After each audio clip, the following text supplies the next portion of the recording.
Thank you for joining me today for a walk in the garden.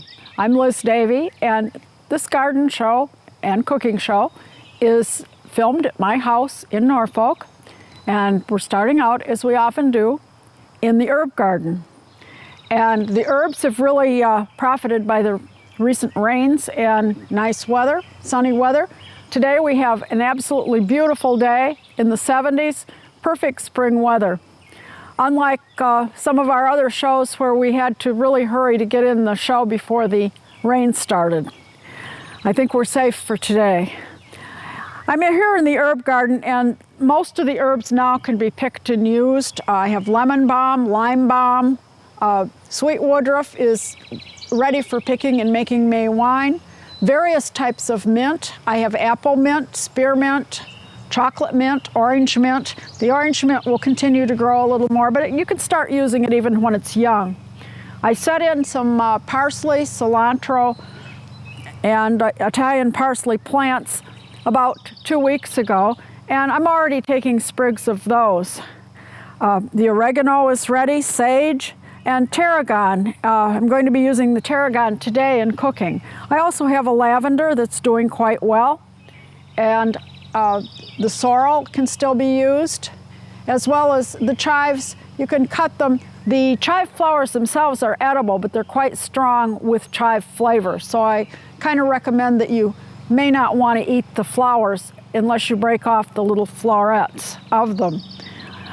Now's the time to plant the more tender herbs. And due to the fact that my cherry tree, which was supposed to be a dwarf, turned out not to be a dwarf, I'm getting a little more shade over here than I would like for some of the tender herbs. So they will go over in the flower garden along with the flowers. That would include lemon verbena, pineapple sage, and lemongrass. They need a lot more sun than they're going to get right here to really do well. So I'll probably put those over there. But today I'm planting a scented geranium, and scented geraniums are available at nurseries. They are tender. They have various scents. If you rub the leaves, this one is a peppermint geranium, and I grew this one as a cutting from last year's plant. They will not survive the winter, but cuttings do really well if you take cuttings in August or September. Bring them in the house and keep them over the winter, and then you'll have plants to set out. You can get usually several cuttings from each plant. And I'm going to plant that right here and water it in well. And they come in various scents. One of the old favorites is the rose geranium. That's often used in baked goods, actually, and in jelly and jam. Jelly, an apple jelly that's flavored with the rose geranium. And usually a leaf of that, which is very lacy, is put into the jam. They can be consumed. They're also just nice to have in the garden. They may help repel pests, some of them. Some of the scented geraniums are specifically sold for that purpose. I'm not sure how effective it is. Some of them have a very strong camphory scent. I prefer the rose and the peppermint and lemon scented ones, and I'll probably buy a few more if I find them in the nurseries in the next couple weeks. I'm going to water this in well and keep it well watered if we don't get enough rain.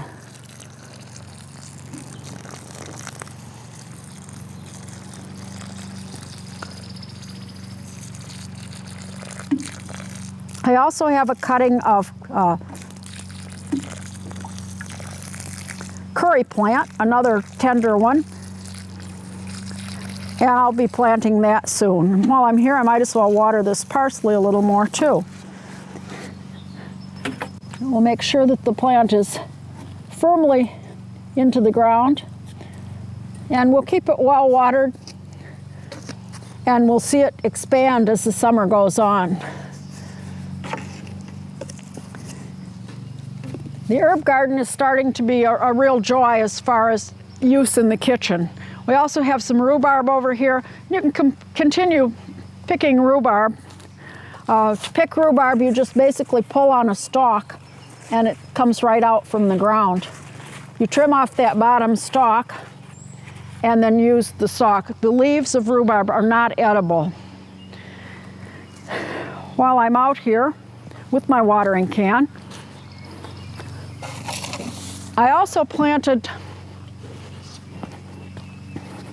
a fennel plant over here. It may not get enough sun, but we'll keep it watered and see what it does. And we have the rosemary that I planted 2 weeks ago. I can give that an extra drink too, just until I get settled in. It's good to give them a little extra water if Mother Nature doesn't come through. Now let's move over to the perennial garden. The perennials have really grown in the last couple weeks. I have a rose that has buds on it for its first flush of bloom, and I'm watching that for things like aphids and also the gypsy moth beetles. If you want to grow roses in New England, you need to have a bit of tolerance for some leaf damage, or else you'll be spraying all the time. Also for a little black spot. Unfortunately, it happens. This is a knockout rose. They tend to be quite healthy, but I still have a few holes in leaves, and I will watch it for aphids. If I see a lot of little yellow and greenish yellow bumps around the buds or little caterpillars, the first thing I would do is hit it with a spray of water. That will knock them off, and that often takes care of the problem without using any type of pesticide. I try to avoid using the pesticides as much as possible. If I see any of the little caterpillars, again, I'll just give them the 2-finger treatment and squash them before they can do any damage. Sometimes they're tiny, so you have to look carefully. Hopefully we won't have too much damage on this, and we can avoid using anything that would be more toxic. Again, if I do use anything, it will be one of the organic, safe for organic plants products.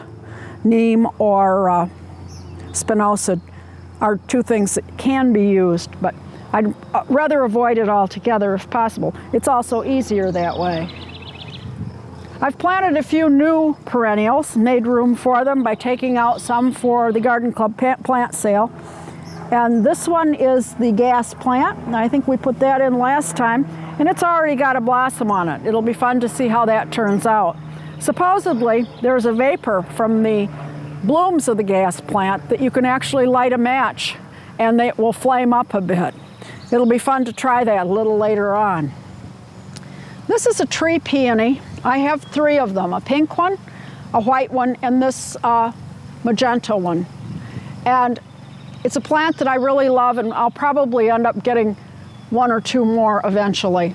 They're not inexpensive, but they are beautiful when they bloom. The blooms don't last too long. They will be gone, but as you can see, they're huge. They're very delicate, like crepe paper. It's a tough plant though, and it doesn't die back like a traditional peony. It continues to have a woody structure all winter. And then these lovely blooms come out. They like to be in the sun. I have one that's in a little more shade, which doesn't bloom as well as the ones in the sun. However, the blooms will last longer if it's in a little shade. I've heard that in Japan, where they originate, that they put umbrellas over them during the bloom season so that they'll last a little bit longer so people can see them. It's a lovely plant to have. It is hardy here. There are differences in the way you plant the tree peony and the regular herbaceous peony, and that's the one that dies down every winter. And there's one of those right here that will be blooming after the tree peony is finished. The herbaceous peony is planted very close to the surface, 2 inches or less to have the rootstock from the surface. The tree peony is planted 6 to 8 inches deep. That's the main difference as far as planting. Both of them are really hardy plants. These have ants on them, and that's a usual thing. The rumor that ants cause the blooms to come out is completely wrong. It has nothing to do with it. The ants just like them. They don't need ants. So if you don't have ants on your peonies, don't worry, they'll still bloom, and you don't really need them. But they're usually attracted to the peony bloom as it exudes a little sweet liquid, evidently. Anyway, the two peonies are different, but they have similar flowers, big fluffy blooms that look like they're made of thin crepe paper and ruffled. This one will be out probably in a week or two. I also put in another plant, an annual salvia, back here with the reseeded larkspur. The larkspur I had in here went to seed last year, and now I have numerous starts of larkspur coming up throughout the garden. The salvia will get quite large with blue blooms later on in the season. My goal in this garden is to have something in bloom all summer, from earliest spring on into the fall. It doesn't always happen, but we try very hard to keep something blooming. These are English bluebells, and again, they're a bulb that's planted in the fall. They bloom now in the spring, and they will spread some. I have them in the back. They'll also grow in the shade quite well. These are coral bells with the darker color, and the darker color kind of blends in with some of the other bright greens. It gives a little shade. The Siberian iris is in bud. It hasn't quite bloomed. The regular iris and these alliums are also in bud. This is a white allium, which will be out probably by the end of the week if the weather stays fairly good and warm, a little sun on it. And these will be ball-shaped flowers. Another bulb that I put in the fall.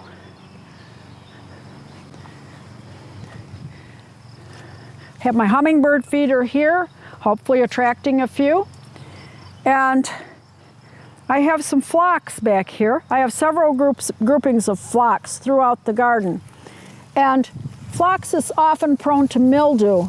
And one of the things you can do if you've had that problem with a specific phlox, this is Blue Paradise, and it seems to be pretty good as far as not being too prone to mildew. But if you find it is, you can thin it a bit. And by thinning it, you would take out some of the lower branches and just cut them at ground level, especially small ones. And this helps bring a little more air circulation into the phlox so that you won't have the mildew problem on it. The other thing we need to do right now is with any chrysanthemums that have wintered over, and I have a few. By planting them in the spring, your chrysanthemums will winter over and be available for you in the spring. And you need to pinch them, it's called, and that means you pinch out the center of each stalk. What this does is causes it to branch, and it will be shorter when it blooms. Otherwise, the chrysanthemums tend to get long and leggy and just have a few blooms on top. So you want to pinch those about every 2 weeks between now and July 4th. After July 4th, let them set buds, and you'll have a nice show. These are just old-fashioned field daisies. They're the earliest daisy to bloom. Shasta daisies will come later as another type of daisy. And there are a variety of things that have a daisy shape. I try to vary the shapes in here as far as round flowers, spiky flowers, various shades and colors. This is a poppy, oriental poppy. There are 2 types of poppies. I only grow one of them. The other poppy is an annual. Actually, I do grow some of the annual poppies. They reseed themselves throughout the garden. This oriental poppy stays as one bush, and it will bloom in the spring, and then the foliage will die back. Don't be alarmed, the plant is not dead. It'll come back up again in the fall. It puts on a flush of foliage in the fall, and then it will come up again in the spring after winter kills that foliage. Other things are coming up throughout the garden. Daylilies and iris will be blooming, more peonies, and hardy geraniums. These are not your bedding geraniums that you buy at the garden center now to put in your flower pots. These are hardy geraniums, and they come in a variety of blue and pink colors, usually blue, pink, purple, and they will stay all winter. They do tend to spread a bit. This one is getting pretty large, probably is due to be divided maybe next year, but it will be covered with blooms in a few weeks. There are certain different varieties of hardy geraniums, and they bloom at a little different times. I have another one down the way, which will be in bloom in probably a week or two. Salvia is also in bloom, and it's down here. Some of it's in bloom, some of it's coming in bloom. And this is a May night salvia, and it will bloom pretty much all summer as long as I remember to deadhead it or take off the spent blooms. Once they're spent, you can see where new blooms will be coming, and you just keep it going that way. If you let it just bloom without deadheading it, then you won't get any more blooms this year. You need to keep taking the old ones off. This is a little bulb called Camissa, and I have several different kinds. This one has a variegated leaf, and it probably should have been put at the front of the border instead of the back, but it is visible from my path. It's another bulb, and it has a blue flower. It's a native plant in some varieties. It's called Quamash, Indian Quamash, and it will grow in a light wooded area, light shade. It's a very pretty little flower. Again, it will die back after it's finished blooming, as will all of the daffodils. And crocus is in here. They need to stay along with the tulip foliage until they have completely browned off before I can remove them. Here are some crocuses that have already become brown, and I can take that foliage out of the garden. Now let's go over to the vegetable garden. I've already been out here. I've planted a few more seeds over on this side of the garden, and I'm going to plant some more on this side today. You can see that the strawberries are in full blossom, and they're starting to make little strawberries after the blossoms die back.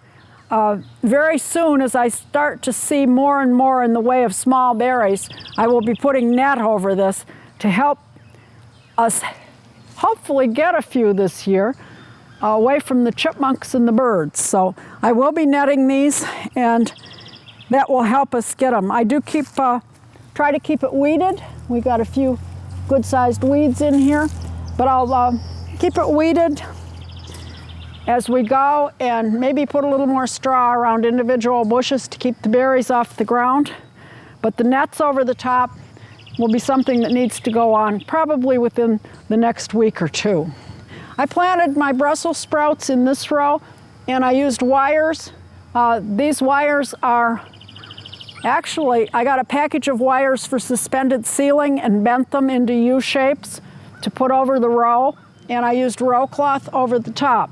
This will help keep the insects away, and it also, on cool nights that we've had, helps to protect the little plants underneath. Let's see if I can lift it. Just enough to show you there are some little Brussels sprouts underneath. Those are the ones I started inside this winter. Today I'm going to be planting beans, and I'm going to plant, I've already dug my little trench with the hoe under the string, and these are yellow wax beans.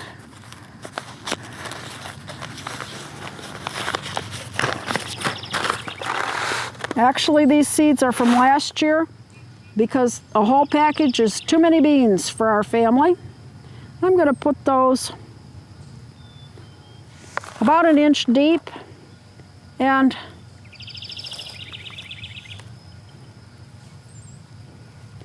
a couple inches apart, about an inch apart. And I want to plant about 1/3 of a row of the yellow beans.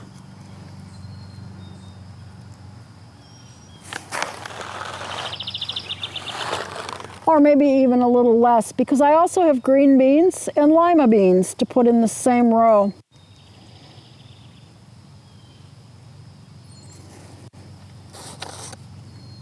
We'll probably stop about here and try to get the rocks out of the way. We have plenty of those, which come in handy for holding down the... And we'll put one right there to mark the spot until I can put a stick in there. And I'll cover those up with about an inch of soil. Beans will germinate quite quickly. If we have some moisture and some sun, we'll see beans in another week come poking through. Again, we'll cover them with the loose soil. Pat it down well. And I do have a stick.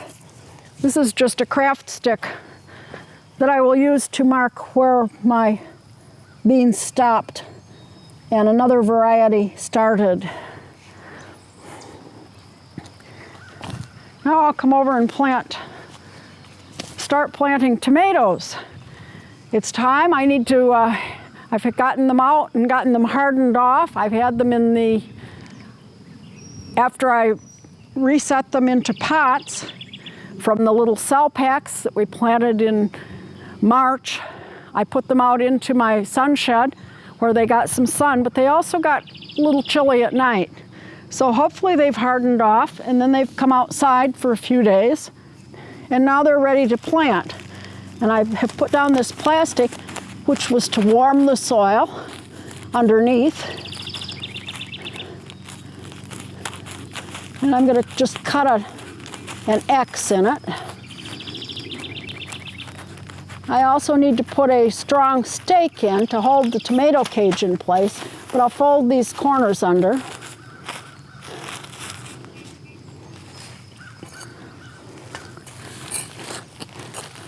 And then I can dig down. And I want to bury this tomato plant fairly deep. Tomatoes are unique in that they'll keep making roots along their sides to give them a firm foundation if you bury them deeper than they're set. Many plants you plant at the level which they grew. This is one of the Amish paste tomatoes. You see it's filled the pot that I repotted it to. I'm going to take off the bottom 2 leaves and then put it down into the hole and fill it up deeper than it was planted in the pot.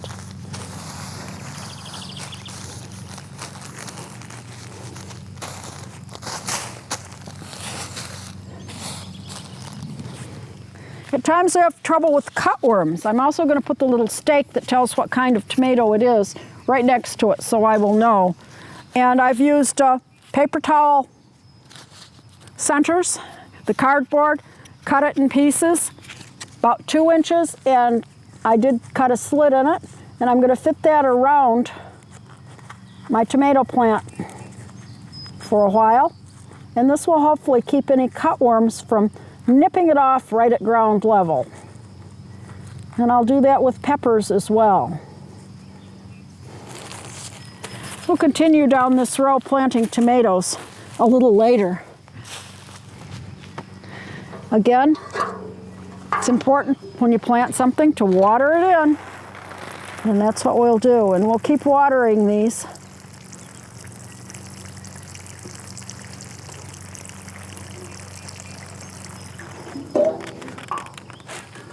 And possibly add a little fertilizer later on, a little fish oil fertilizer. I've already planted eggplant in this row and also some celery at the end. Celery grows quite well here. It's very different than the celery you buy. It's really quite tasty. It does need some water in case of dry weather though, so you have to plant it in a spot that you know you'll water it. The next thing I'm going to plant is parsley. And parsley is slow to germinate, and I will take off my gloves for this one. This is a little messy because I've soaked the parsley seeds in water, and just a couple hours is okay, or even overnight, not a whole lot longer than that, but this will help the parsley germinate. However, it's a little hard to spread it out, so I'm going to mix a little soil in with it and see if we can spread this mud out over a little area here and get the seeds spread out.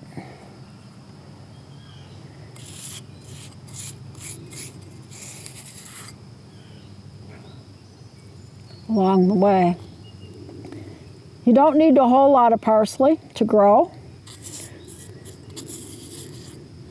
but it's good if you can spread it out a little bit rather than having it all in one clump. And you don't need to cover it too deeply either. So this will take quite a while to germinate, but again, I'll put in a stick that tells me where it ended. I have, this is the curled parsley. I also have Italian parsley to be planted. I've had very good luck with the curled parsley overwintering. So we'll hope that, again, this is in a good spot. I try to plant it towards the end of the garden if it's going to be overwintering. That way, if we plow up the garden in the fall or start putting a lot of mulch on it, we can avoid this area more easily. The next thing I want to plant is pepper. And these are the peppers I started again in March. And I've put a line in the soil basically just to mark where it's going to go. This whole row where I put the parsley will be herbs, and this will be peppers at this point. And I'll start a little ways in. Move my water down. And plant this one at about the same level where it is now. And my line that I made with the hoe shows me where to plant it. And again, it has made good roots. And we'll put some of the looser soil back in and plant the pepper. And I'll make a little ridge around it, which I could also do with the tomato or any other of the plants, to hold some water. And again, I'll put a cutworm collar around the base and sink it into the ground a little bit.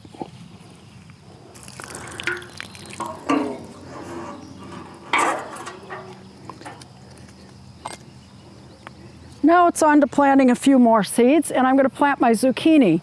I've always wondered why people plant squash in hills. I think maybe it's because the soil gets warmer that way, and squash really like warm temperatures. Also, it shows if you have a hill, you know where you've planted the squash. But this is a common way to do it, is to mound up some soil. And again, that soil that's mounded up will probably get warmer faster and stay warmer. These are zucchini, and they're the round zucchini, which I particularly like. And I'll put about 4 seeds in each hill and poke those in about 1 inch each.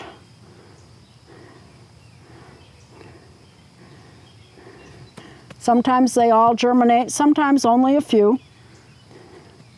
And you can pull out any weaker stems and leave the stronger ones. And again, I'll pat down my hill really well. And I'll wait for some rain to water this one. But I'll continue planting until I have about 4 hills of zucchini. I'll also do the same thing further up with my yellow squash. So I'll have 2 types of summer squash. And in another part of the garden, I will be planting my butternut squash, probably over by the peas, because by the time the peas are finished is when the butternut squash will start to expand. Coming up this way, and I need to bring my trowel with me,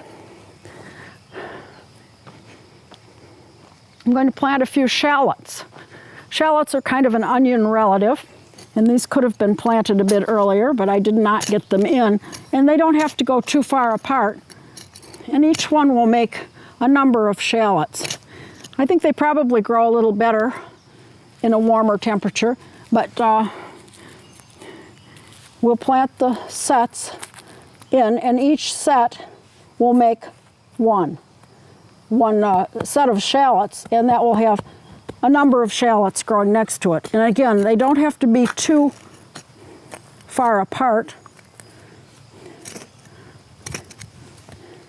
We'll just plant them along here.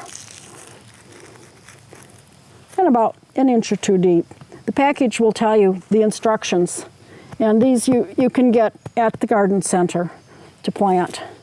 And I think I'll just go ahead and put in the other 3 quickly, so they'll be finished.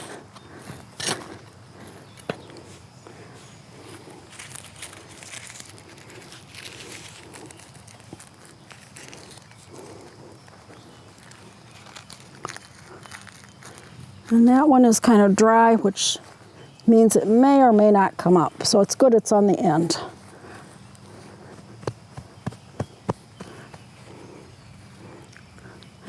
And there, the shallots have been planted, and I'll take a larger rock and indicate where they ended, either a rock or a stick, to help me know where I shouldn't plant anything else at this time. The next thing is cucumbers, and they too are a tender vegetable. And I've made a little trench around my bamboo poles, and the idea is that I will put some string around this after they come up, and they will climb up and the cucumbers will hang down and we can pick them.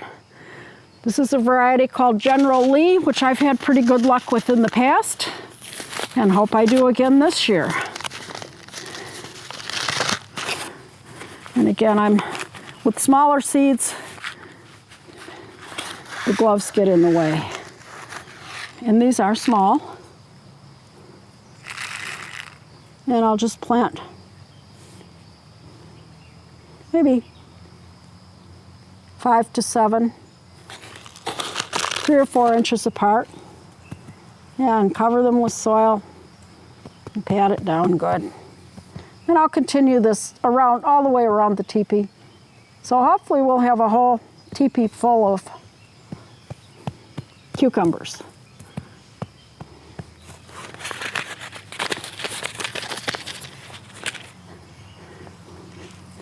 You may have noticed the fencing around the garden itself.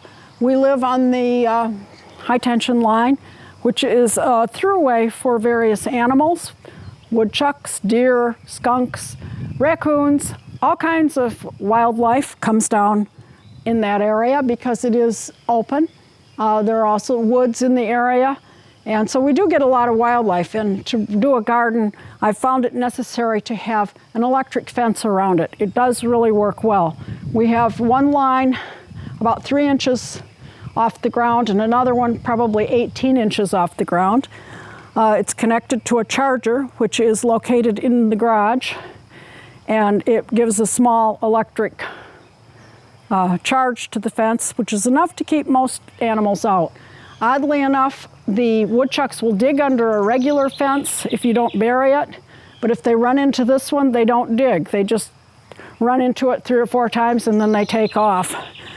We've had to put up a higher wire on several sides of this because we have deer that will come in. And again, once they hit it, they will back off. We had to add the higher wires a couple years ago. When we went on vacation, we had a little deer damage, so we added those in. It has worked effectively for us for about 30 years, so it's a long-term, it's not a big investment, but it's long-term. I do warn my neighbors that it's here in case they have children or pets. We don't want them to get unnecessarily zapped. It won't hurt them. It will hurt them momentarily, but it will not do lasting damage. So it's a small charge. And I usually get zapped at least once a summer or more as I work out here and forget to turn it off. But it does work, and there are other ways. High fence for deer. I think it has to be at least 7 feet tall to definitely keep them out. I rely on the fence around my vegetables and deer spray on other perennials that deer would like. And I also plant a lot of things that I know deer don't like. And I think that helps keep them away. We see them in the yard, but they don't do a heavy amount of damage for us. Now let's go and pick some lettuce and then go back to the shade garden. This is the planter that we put in about a month and a half ago, and I planted some lettuce starts. I already had the stems in from my red twig dogwood that I had in it with Christmas greens, and I just left those, and we put in some lovely blue pansies and some red lettuce. Well, now it's time to put in annuals for summer, and I would like to use the pot for those. So, and the lettuce is definitely mature, so I'm going to pick all the lettuce for use, and then I can put in my annuals soon. But I'm just going to pick it off each plant, and then I'll remove the rest of the plants to the compost. The pansies are still nice. I will either leave them in with the other annuals until the other ones expand. We also have some weeds coming up in here that need to be pulled. Since I did use compost, it's very rich. Actually, there's some herbs coming up in here too, some dill. But the first thing is to use the lettuce because it's just perfect right about now to be used. So we'll use that for salads and then get some other annuals and perhaps a couple perennials in the pot. You'll note that I planted the red twig dogwood here as a stalk. I wanted just a branch, and it's growing. So I might put that in another spot and see if it will continue to grow. Obviously it has some roots that it's put down. The other ones did not do it, so we'll probably remove those and either save them or put them into the pile to be discarded. But this one, again, has made roots, so we might have a new plant coming. And that wouldn't be too bad. We can add it to the garden someplace else. So we'll take this lettuce in later and use it for a salad for the next week or so.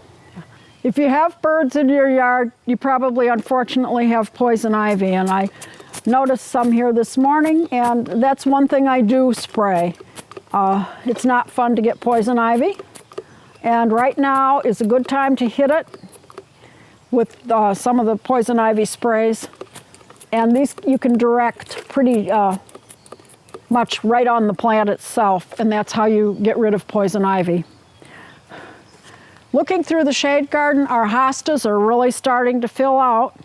I have tiarella in bloom, Spanish hyacinths or bluebells, bleeding hearts, foliage from some of the spring things.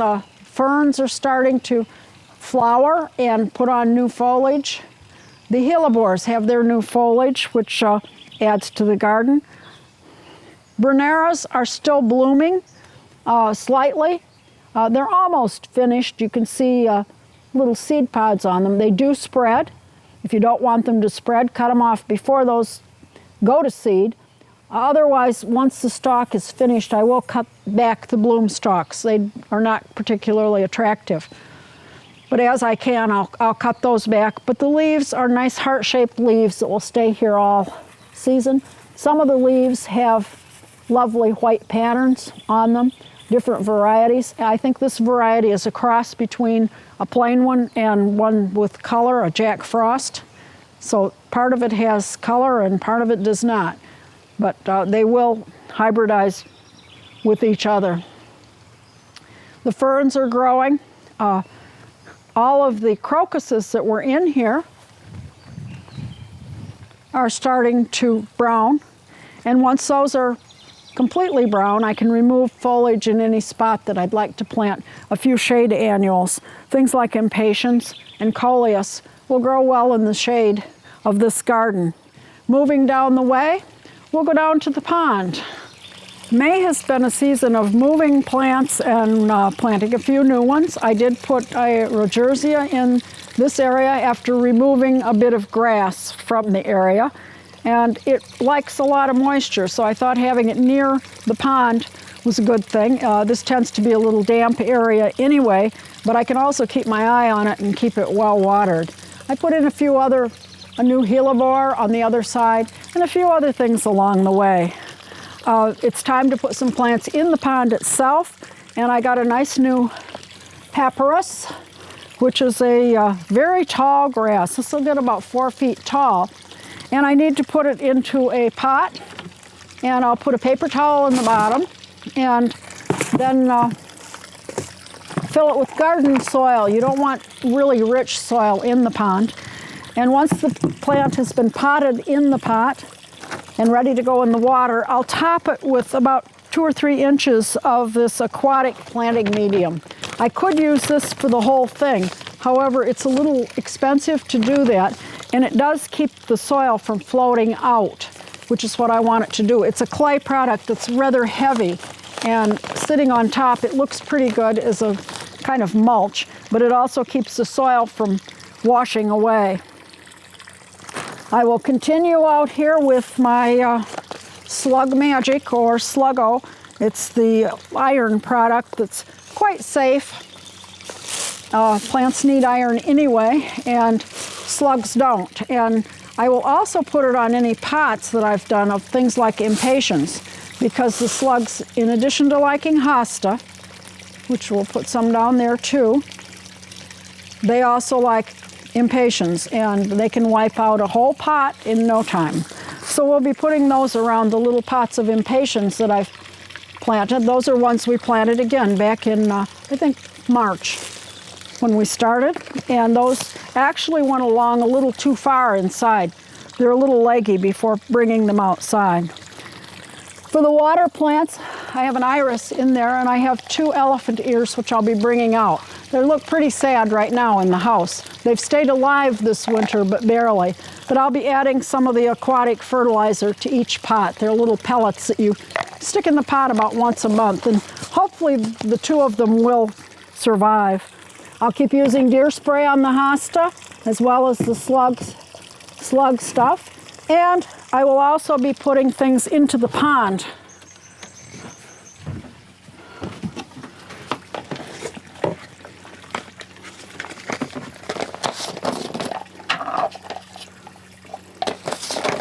I've set up the pond.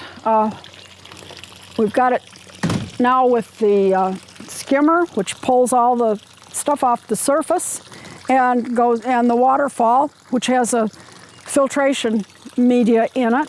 There's filtration also in the skimmer, at the bottom of the skimmer, which will help clear up the pond.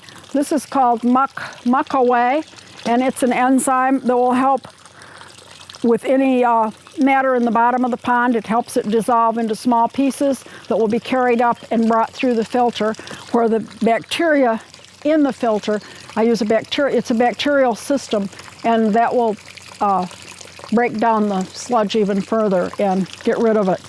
So we're looking to get the pond completely clear. It's doing pretty well right now. We can see into the bottom most of the time, especially when the sun's on it. And soon we will be adding some fish now that the temperature is over 50 degrees at night. And again, some more plants. So the pond is pretty much finished. And we'll keep the filtration going. And I will add some enzymes about once every week or 2 throughout the summer to, again, because the pond is in the shade, it tends to collect a lot of things from the trees. And right now we're getting tons of the little maple airplanes, little maple seeds, all over everything, including the pond. So I have to clean out the filter box periodically, and that's down here. And I basically need to open it, and then I use a sieve to get most of it out. And there are filter pads in the bottom that I can remove. I have to turn off the pump to do it, and wash those out well every couple days, and remove all these little maple seeds that have collected. Again, it does work pretty well. The first few years we had the pond, I did not have the skimmer. If you're putting in a pond, it's good to build it right in, usually at the edge of the pond when you're building it. We didn't do that and discovered the need for it a little late in the game, so I did get the one that can be put at the edge of the pond and pull the water in. It's piped then around through the pump and up through the waterfall. We learned as we went. So now let's go up near the patio and then into the house and do some cooking. We have brick patios and walks both front and back, and I do like them. I just like the natural look of the brick. But they do come with a few problems, one of which is weeds and the other one is ants. And I take care of the weeds with vinegar, just plain old household vinegar. They do sell a vinegar that's much stronger. It isn't recommended. It's a little too strong for people to be using. And you are supposed to wear gloves and face protection. This is just regular vinegar you'd make a salad out of. And I see the little shoots of weeds coming up through the bricks, and I just give them a spritz of vinegar, and they will be brown before we know it. And then they can be either blown or vacuumed away. And yeah, it smells like vinegar for a few hours, but after that it doesn't. It's a safe thing to use. It doesn't kill them completely, probably, but it's done very well for me, and especially in the sun. When some sun is on the weeds, they brown very quickly. And it's worked well. We still get a few weeds, but I just come out and spray it maybe once every 2 weeks and whatever's needed. Now for ants, I do what my mother always did. Instead of using ant killer, which I don't think is very good around children and pets, I use boiling water. So I heat up the tea kettle and come out and find an anthill and hit it with the boiling water.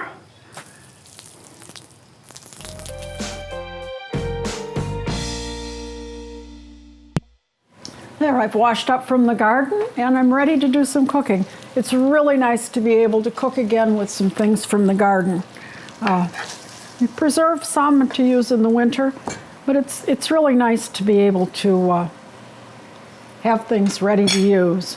The first thing I'm going to make, because it needs to go in the oven, is an appetizer dip with ricotta. And this is whole milk ricotta cheese. And I'm going to add lemon, both peel and zest. And this is about a cup of ricotta. Actually, it looks like more than like 2 cups, but. And we add lemon juice, half a lemon that's been juiced, and lemon peel. And that's the grated rind of the lemon before you juiced it.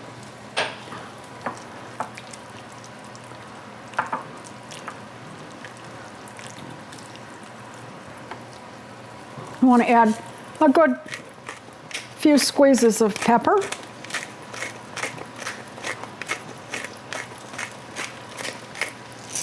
And also some salt.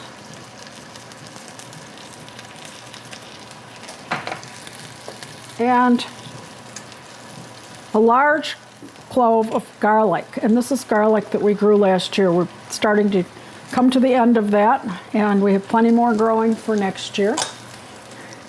And a 1/4 cup of chives from the garden, which have been washed and chopped.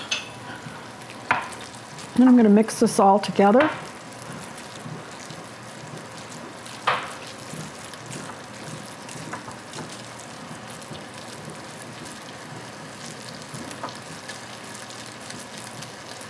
And add it to a greased little oven dish.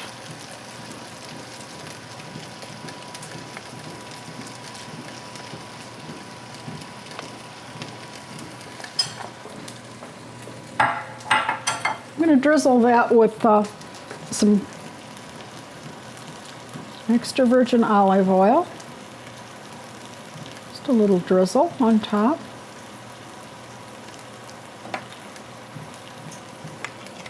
And I'll bake this in the oven for 15 to 20 minutes at 375.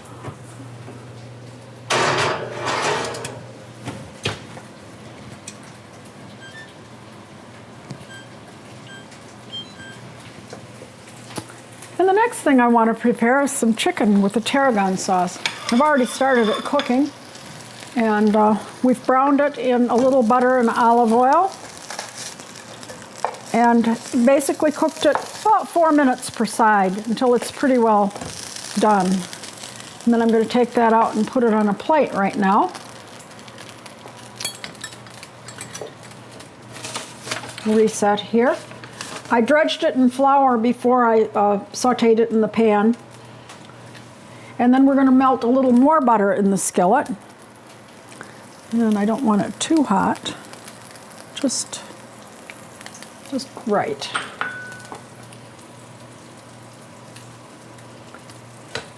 And we're going to add 3 cups of sliced mushrooms.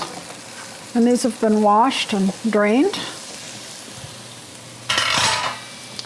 And about 3 tablespoons of chopped scallions. Our scallions are ready to be picked, a few at a time, in the other part of the garden. I'm going to saute those in the butter for a few minutes.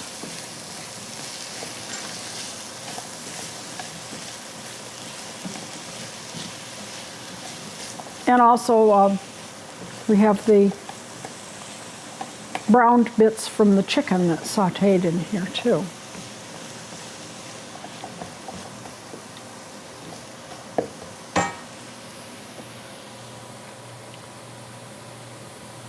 We'll give this about 5 minutes.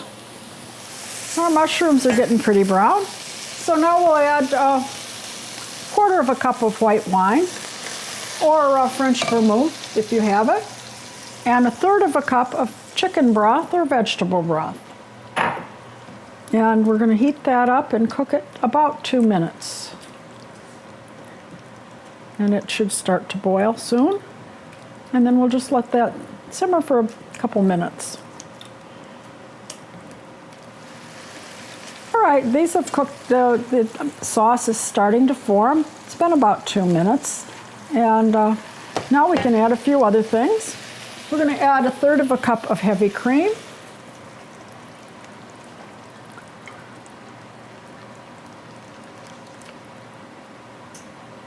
About 3 tablespoons of chopped tarragon. Tarragon has a somewhat licorice anise type flavor.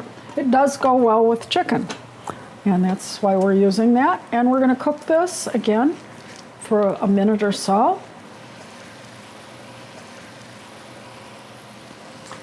At this point, I'm going to put the chicken back into the sauce. And we'll use a spoon to pour some of the sauce over the chicken. And we're going to reheat it and cook that for a few minutes. As we just kind of continually baste the chicken with the cream sauce as it thickens. This also reheats the chicken. You want to have your chicken reach a temperature inside, and it's probably best done before this step when you first cook it. 165 for any type of chicken, and that's true if it's on the grill, in the pan, but a safe temperature is 165 degrees. You can't really tell if chicken is done by the way it looks. It needs to be tested in order to be safe. So if you're cooking on the grill or even inside, a thermometer is the best way to go, and an instant read thermometer will tell you instantly what the temperature is, and you want to make sure it has reached 165. This is especially important if you're grilling outside. You want to be able to cook things to the proper temperature. It's not always easy to tell with any type of meat, but it is important to prevent food poisoning. Now I'm going to plate this. I'll put the chicken into our serving dish, and we'll pour the sauce over it. We could serve this with a few little new potatoes. That would be pretty good. Or perhaps some pasta or rice as a side dish, along with the salad.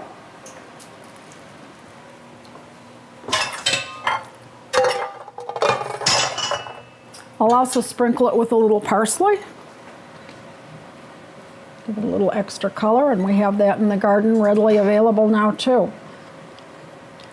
So that's our main dish for the day. Now we need a simple dessert to go with our meal, or this might be really good for a picnic too. I made some graham crackers. You can also use purchased graham crackers, and I'm going to make some s'mores.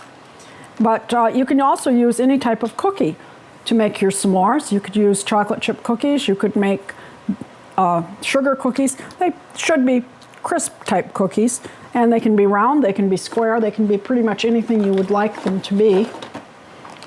But I'm going to put together a few here, and you can also, the traditional s'more,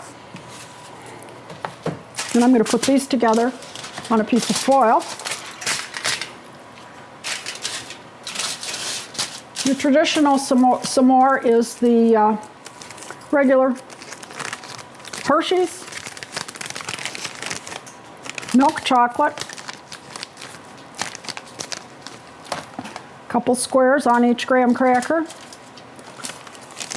But if you want to get a little different, You could use dark chocolate caramels from Ghirardelli and put those in instead, or you could use the Hershey's dark chocolate, the XL, to make it a little different. Again, you can use marshmallow cream if you have it, or marshmallows. I happen to have quite a few marshmallows from another project. And I'm going to cut them in half and put them on each of the pieces. Top it with another graham cracker.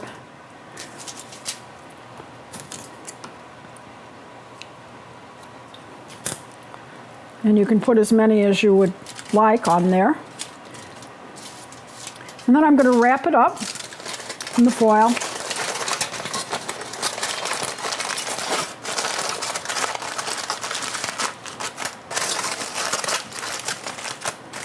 And when you're finished grilling outside, you turn off the grill, and the grill will stay warm if it's closed for quite a while. Put your little foil packet in. You can keep it in the freezer until then. Take it out, put it on the grill, and then when you're finished with your meal, you'll have a nice warm s'more already finished for you. You can also put these in the oven if you get canceled due to rain. That will work as well. But then I was thinking, what if I really don't want marshmallows in them? And I thought ice cream would be good. So I made up some with ice cream, made ice cream sandwiches. And what I did was softened a little coffee ice cream and put it between the 2 graham crackers. And then I'm going to dip it in some melted chocolate. And this is just melted chocolate chips. And because it's frozen, it should set up pretty quickly. And a little shortening, just maybe a teaspoon of shortening. Don't add butter to chocolate or it will seize, usually. But you certainly can dip them into a chocolate mixture. Maybe use a knife to spread it around a little bit. And I'm just going to dip one edge. I've melted the chocolate over boiling water. And so we have some ice cream sandwiches, and it sounds like our cheese dip is ready to serve as well.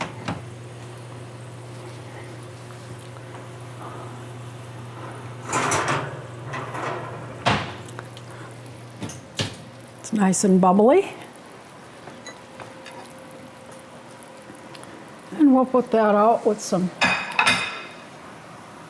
our crackers. These are just little wheat thin crackers. And we need to get out a knife to serve with those. You can add a little more olive oil if you wish, but this seems to have a nice coating on it. This is a hot hors d'oeuvre. We have a main dish. Now we'd want to add some more things to this to make it a meal. Maybe some boiled carrots or sauteed carrots and a nice green salad, and you've got a meal fit for company. Chicken with tarragon, nice hors d'oeuvre to be served while you're cooking that chicken, and ice cream sandwiches for dessert, or s'mores, as the case may be, whichever you'd prefer to do. Thank you for joining me today. I'm Liz Davey. You've been watching A Walk in the Garden on NCTV, Norfolk Community Cable Television. Be sure to join us again in 2 weeks when we're back with another show.